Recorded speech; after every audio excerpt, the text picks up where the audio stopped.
schizophrenic, isn't it? No, saved, as in I've been saved. Schizophrenic. Schizophrenic. Why do I do the whole like saved schizophrenic? Keep saying it really fast. I did it in one take. Brilliant. I'm proud of that.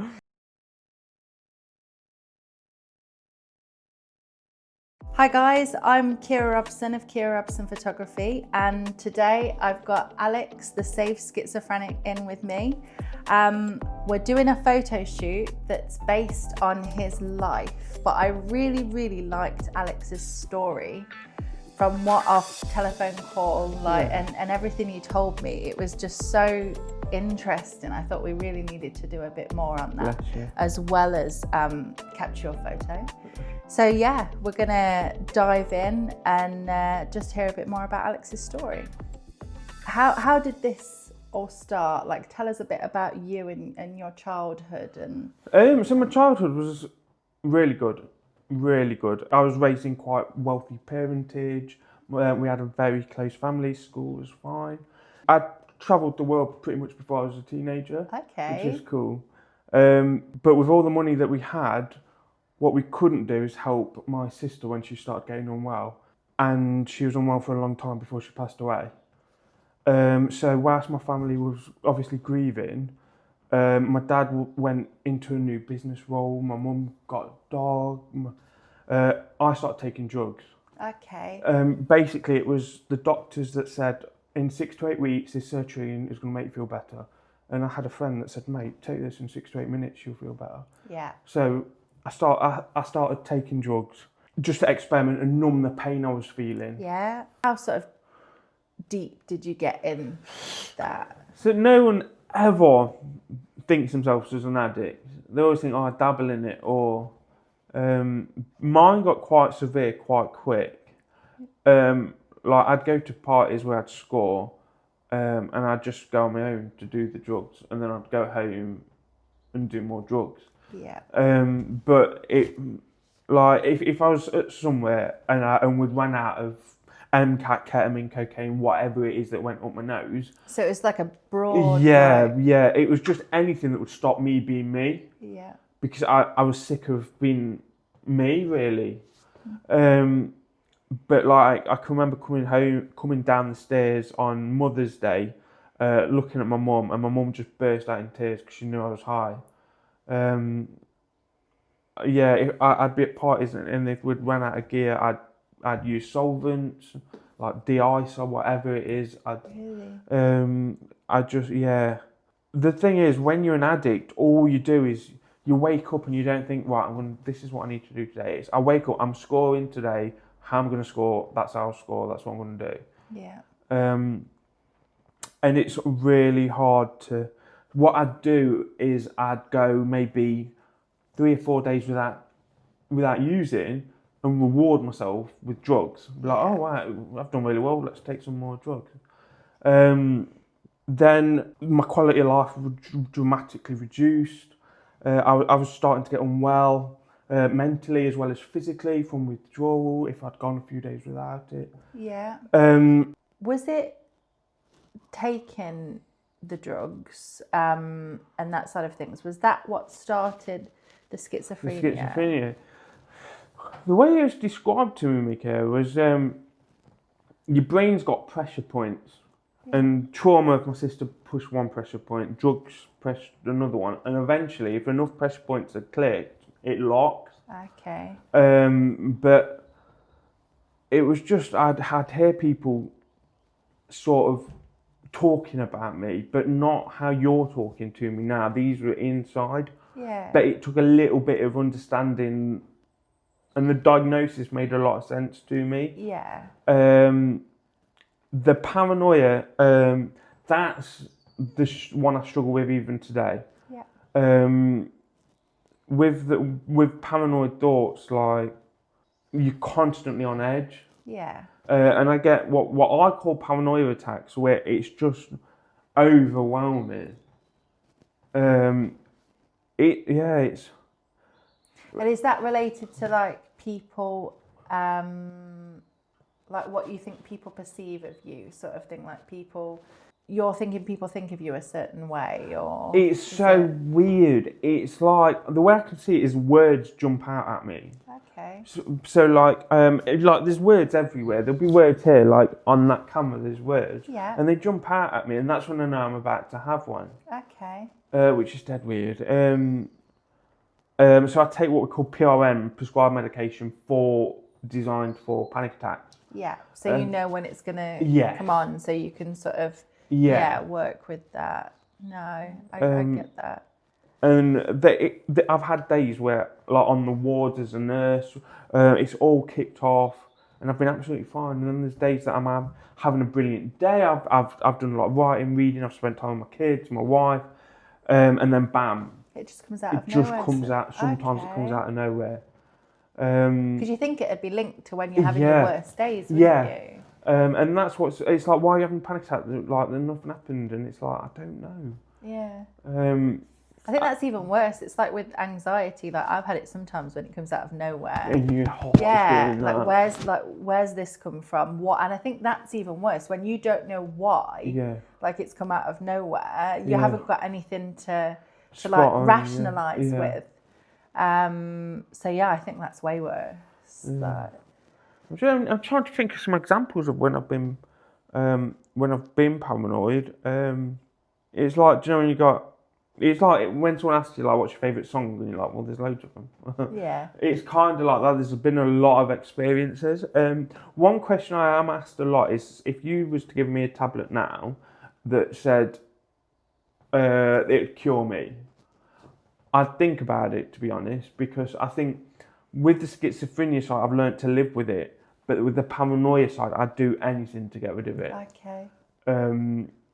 Yeah, it's just vile. And so at first I was seeing things that I was convinced were real, but there wasn't.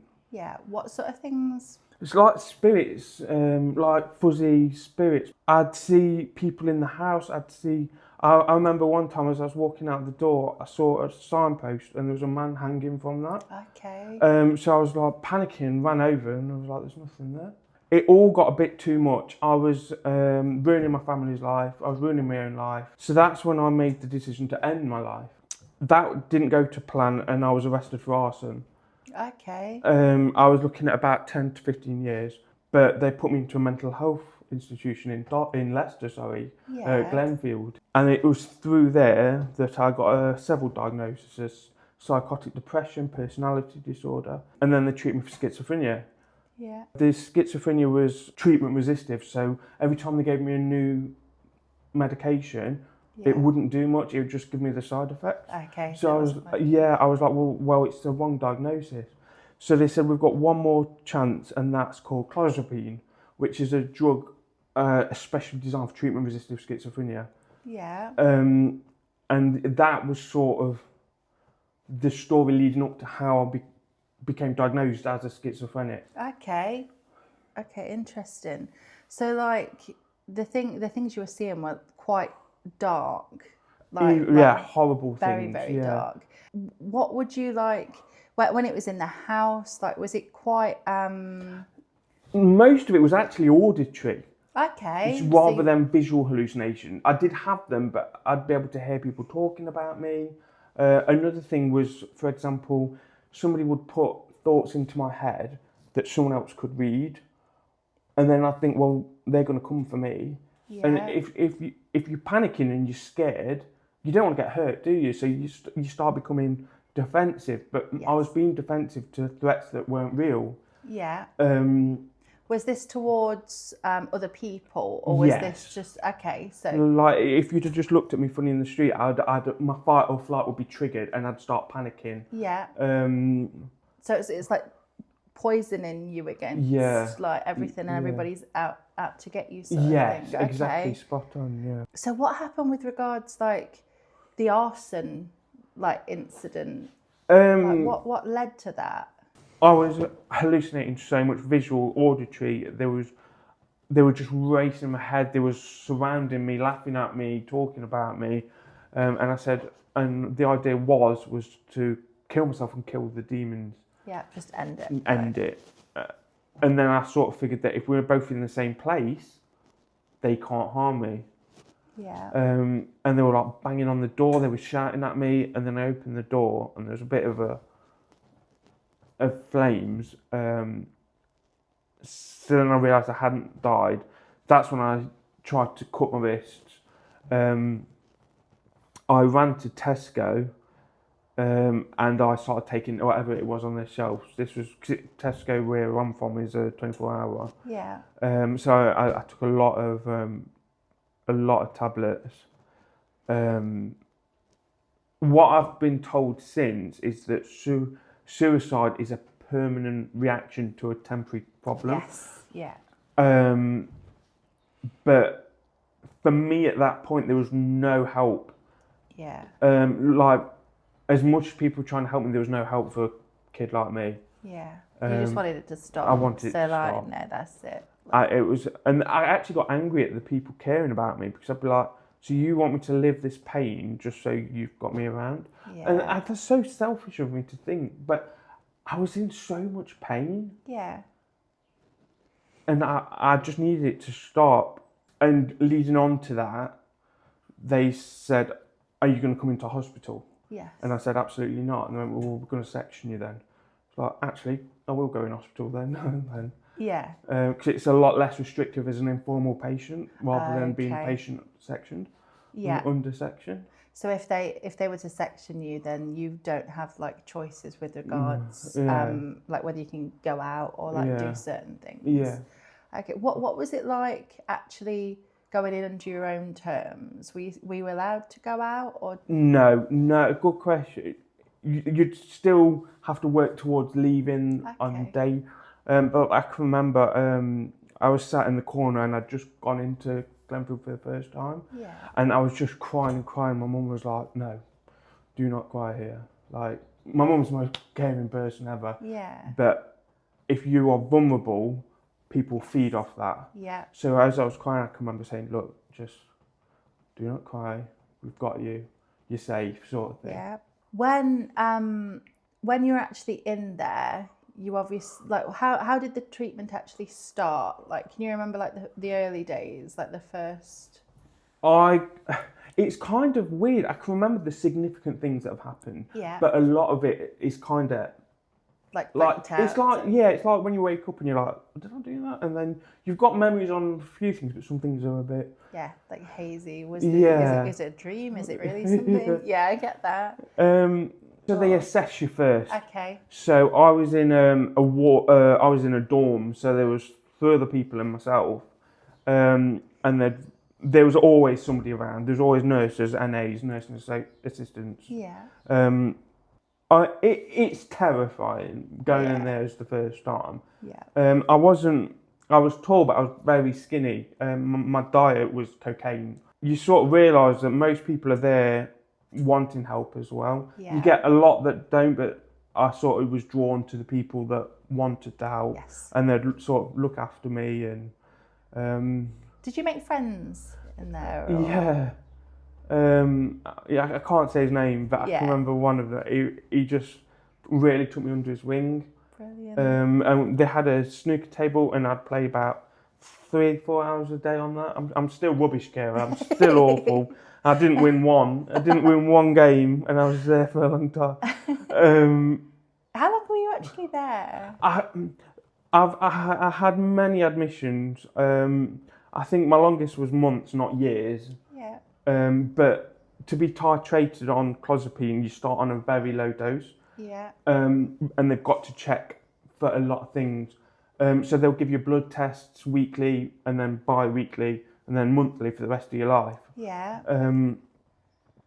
But because it's such a strong drug. Yeah, 100%. So it's got to be properly to find like what works for you. Yeah, exactly.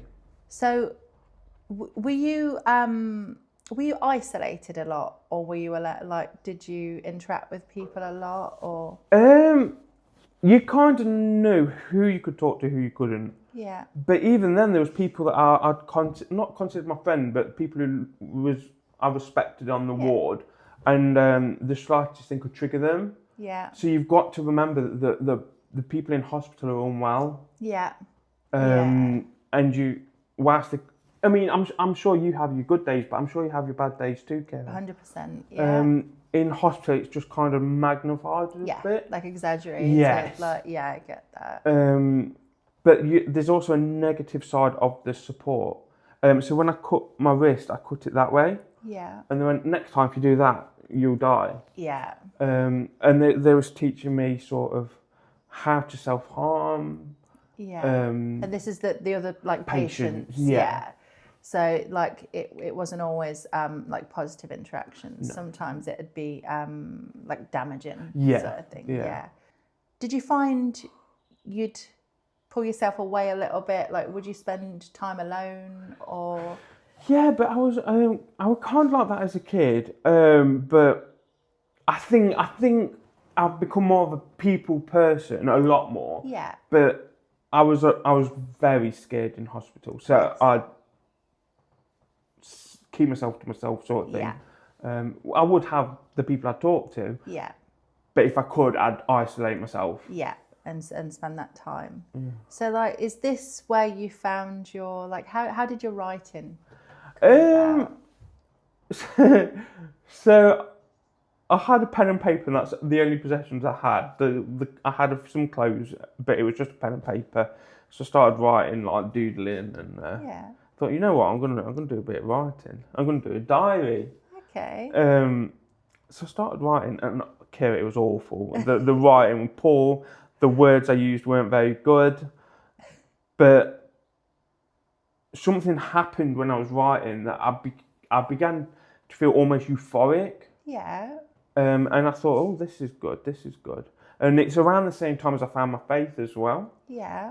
So I could write on paper what I wouldn't have been able to tell you in person.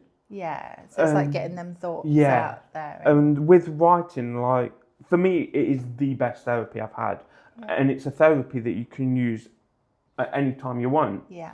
And when you're feeling sad, you write sad things. Yeah. But when you're happy, you write happy things. And I've always found the more emotive I am, the more emotion I have, the better my work is. That's something that I've always took with me, my writing. So, like, the things that you were writing when you were in there, like, what kind of things, like, was it about your current state? Like, yeah, it was just things about my sister, things that I was dealing with, that I'm struggling with. Yeah. And then just little stories about the patients. Yeah. And then I love the creative freedom it allowed. Yeah. Because on video, I probably should have told you this before the interview. On video, I'm not too great. I get frustrated. I'm like, I want to say this, and this. Yeah. But in writing, you can say that like that. But then you can edit it. You can't edit when you're talking, can you? Yeah. So I could just throw everything on the page and edit it. Yeah. And I've become quite good at it. I'm receiving good feedback. Brilliant. One thing about me that I could have maybe 10, 15 people all saying, this is really good. But I'd have one person saying that.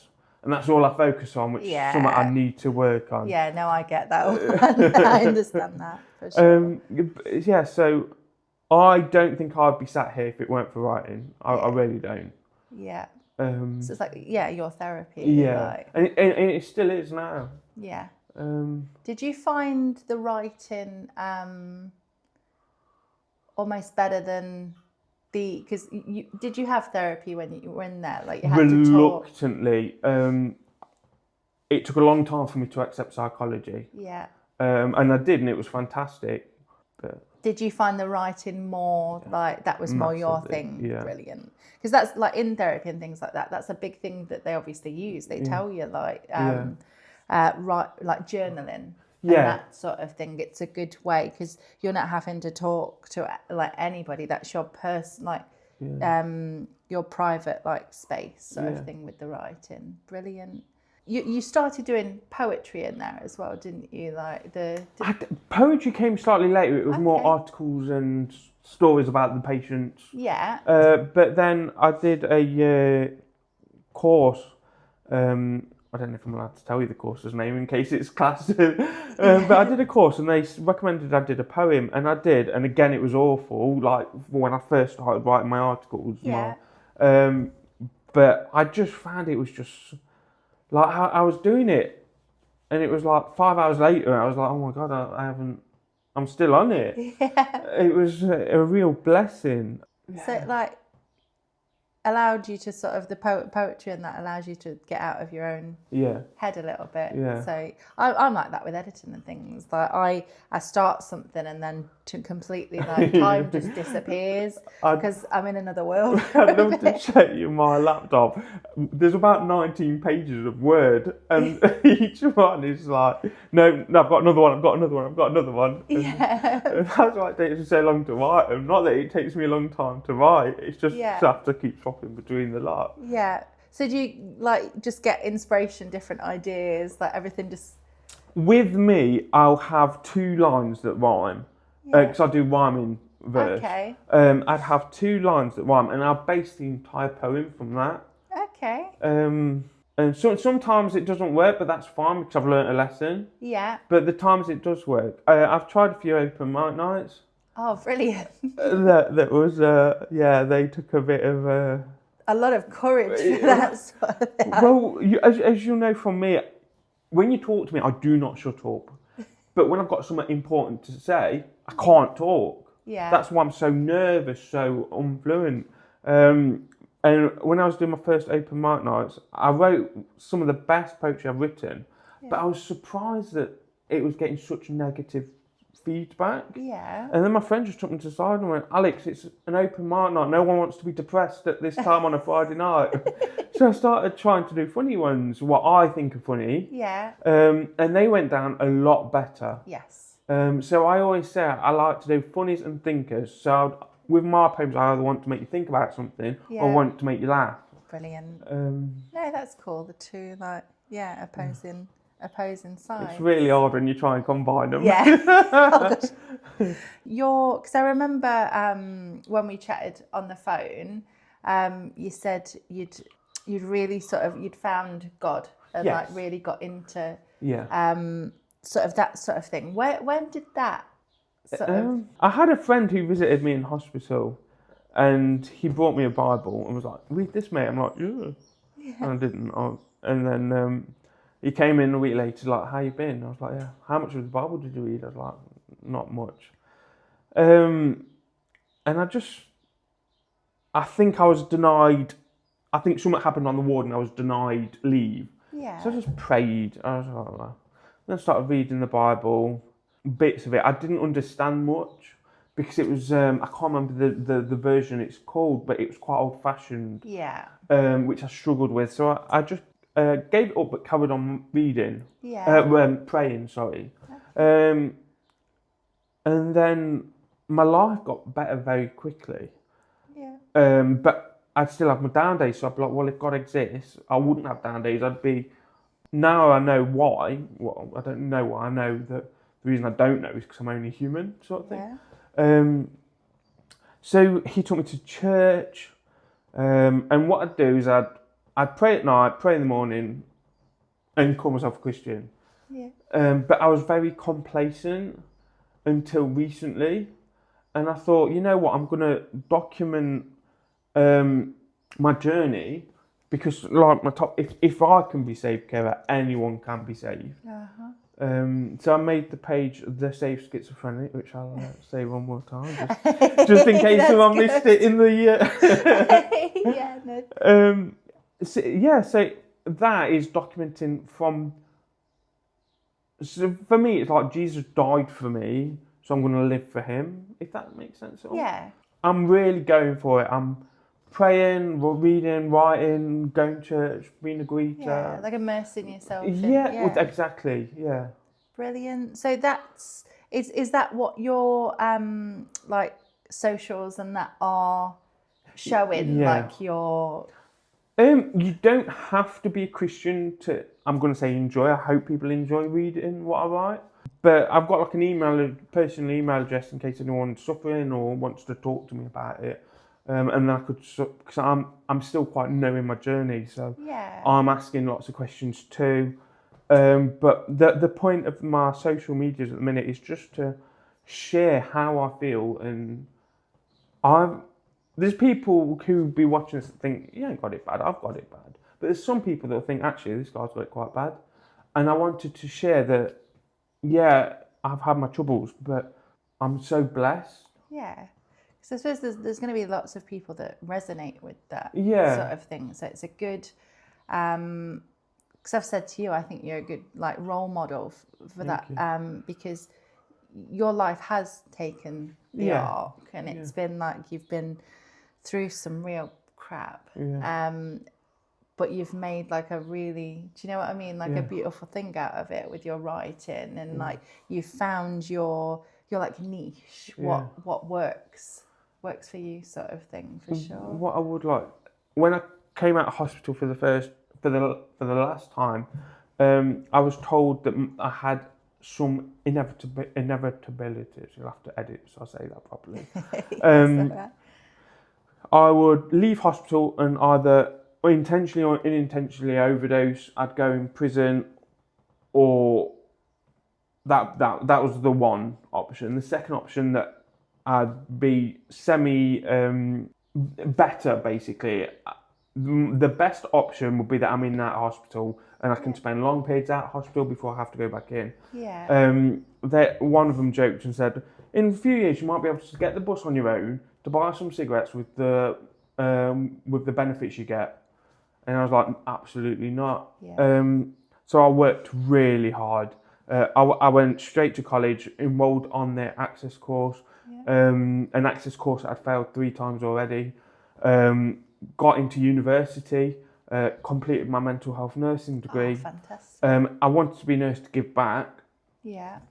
I've got a young family, which is just amazing. I've got a job whilst I'm looking around. These things I was told were impossible. And sorry to get all preachy, but with me, it's like when God's with you, nothing's impossible. Yeah. And that's, yeah. Yeah. No, that's brilliant. So on the teaser, I said I've got something to say. Yeah. Can I say what it is? Yeah. I think we can bring that out now.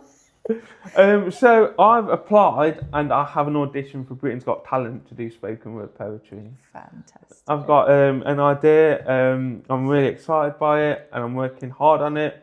And let's just hope I pass, really. Brilliant. So that's the big news that I said on the teaser. Yeah, fantastic. We're very excited. Just waiting to hear back now. That's really like you've had like you're doing your practices with your like the open mic nights and that sort of thing. Yeah. So that's really like pushing yourself. That's fantastic. Thank you, Kara. Thank you. Brilliant. With regards like your future and your different plans and things, where do you see yourself? Where would you like to be? What do you want to be doing? So I was thinking about being a minister myself. Okay. But I don't think that's me. And then I sort of thought about being a Christian life coach. Yeah. But again, that's not me. I love to write, as you know. Yeah.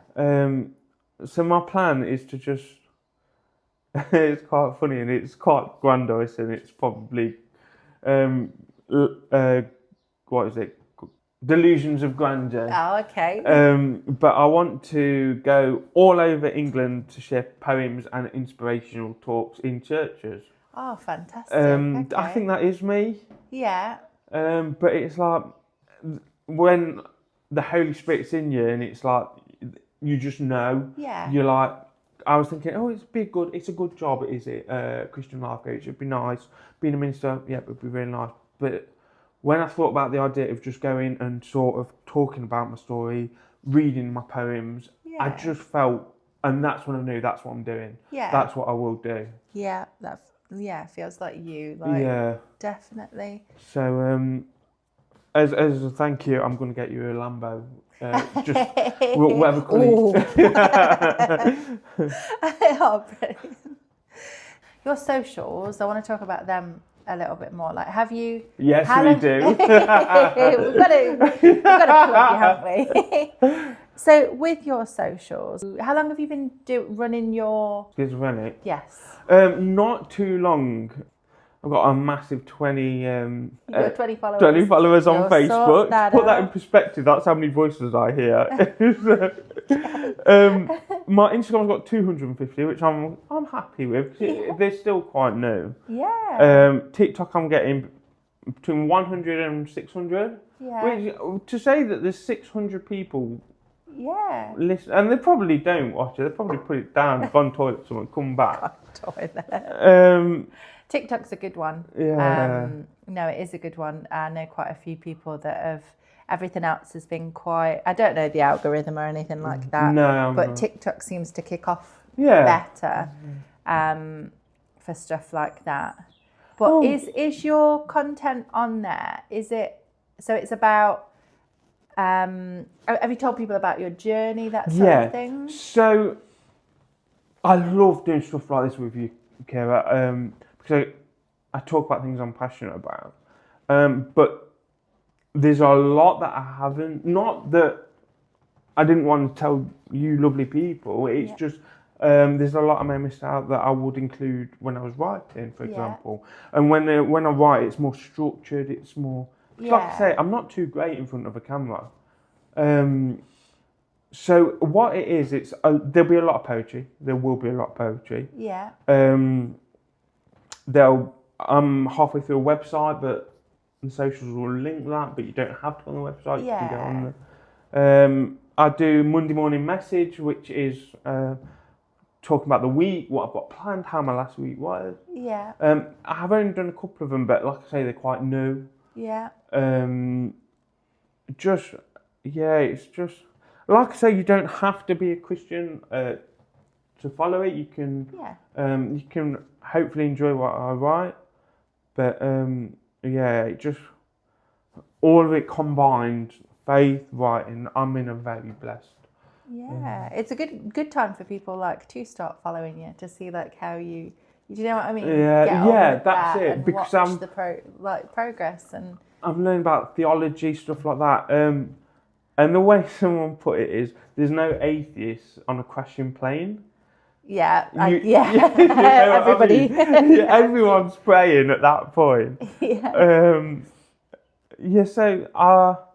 It's important for me to share how I'm doing and stuff like that. And it's good for other people that are probably like just struggling to see like how you've progressed, and then to jump on and watch how you continue to progress. It's like a good mirror for them. Well, when I found out you was doing this, I was so glad when you accepted me, because I'm hoping one person watching this is going to think I'm going to do something.